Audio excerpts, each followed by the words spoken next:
Hi friends, welcome to my channel. నేనైతే ఈరోజు ఒక మంచి నాన్ వెజ్ రెసిపీతో మీ ముందుకైతే వచ్చేసాను. మళ్ళీ చూడండి, నేనైతే ఈరోజు మటన్ కర్రీ అయితే చేసి చూపిస్తున్నాను. సింపుల్గా, చాలా అంటే చాలా సింపుల్గా చేసుకునేటట్టుగా, బ్యాచులర్స్ అయినా చేసుకునేటట్టుగా ఈజీగా చూపిస్తున్నాను. చూడండి, కడాయి ప్రెషర్ కుక్కర్ అంటారండి. ప్రెషర్ కుక్కర్లో ఆయిల్ వేసేసుకోవాలి.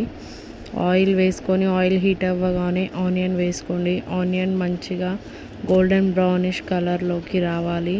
గోల్డెన్ బ్రౌనిష్ కలర్లోకి రాగానే దాంట్లో కొంచెం పసుపు వేయండి.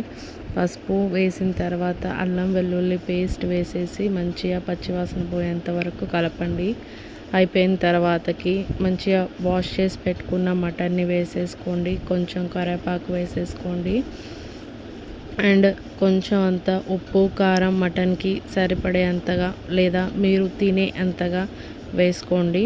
వేసుకొని మంచిగా కలిపేసుకొని మీకు ఒకసారి సాల్ట్ చూసుకొని వాటర్ పోసేసుకోండి. తగినన్ని మీ మటన్ని బట్టి వాటర్ పోసుకోండి. కొంచెం లేతదైతే కొంచెం తక్కువ, లేదు కొంచెం మాకు ముదిరిందే అనుకుంటే కొంచెం ఎక్కువని వాటర్ పోసుకొని ప్రెషర్ కుక్కర్కి పెట్టేసుకోండి.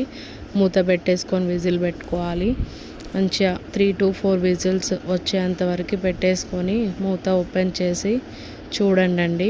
ఓపెన్ చేసి చూసి దగ్గర పడేంత వరకు ఉంచి ఓపెన్ చేసి చూడండి. చూసి ముక్క ఉడికిందా లేదా అనేది తెలిసిపోతుంది కదా. ఆ తర్వాత నా దగ్గర కొత్తిమీర లేదు, స్కిప్ చేసేస్తున్నాను.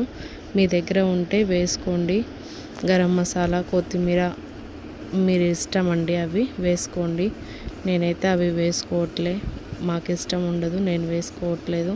ఇంతే సింపుల్గా మీరు మీ ఇంట్లో ట్రై చేసి చూడండి. తప్పకుండా చాలా బాగా వస్తుంది. చాలామంది పులుపు వేసుకుంటారు, లేదంటే టమాటోలు వేసుకుంటారు కదా.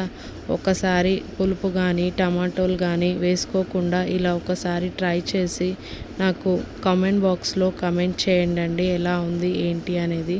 Thanks for watching.